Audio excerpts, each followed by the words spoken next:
সুবর্ণচরে ওই নারীকে জমি দিচ্ছে সরকার।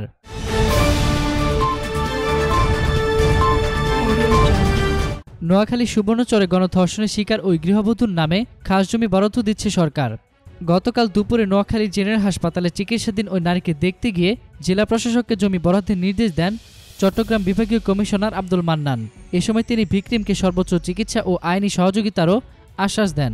পরে সাংবাদিকদের প্রশ্নের জবাবে বিভাগীয় কমিশনার বলেন, এই ঘটনাকে নির্বাচন কমিশন সচিবালয় এবং সরকারের পক্ষ থেকে সর্বোচ্চ গুরুত্ব দেওয়া হয়েছে। এর ফলে দ্রুত অ্যাকশন নিয়ে অল্প সময়ের মধ্যে 10 জন আসামিকে গ্রেপ্তার করা হয়েছে। আমরা আশাবাদী সব আসামি ধরা পড়বে এবং আইনানুগতভাবে তাদের বিরুদ্ধে কঠোর ব্যবস্থা নেওয়া হবে। বিষয়টা কতটা রাজনৈতিক এবং নির্বাচনের সঙ্গে সংশ্লিষ্ট তা খতিয়ে দেখতে সাংবাদিকদের প্রতি আহ্বান জানান আব্দুল মান্নান। তিনি বলেন, ধর্ষিতার চিকিৎসা এবং নিরাপত্তার ক্ষেত্রেও সর্বোচ্চ গুরুত্ব দেওয়া হয়েছে। ভিকটিম নিজেই বলেছেন, আগের চেয়ে তার শারীরিক অবস্থার উন্নতি হয়েছে। গণধর্ষণের সঙ্গে জড়িত কেউই ছাড় পাবেন না। এতক্ষণ ফ্রিকি নিউজের সঙ্গে থাকার জন্য আপনাদের সবাইকে ধন্যবাদ।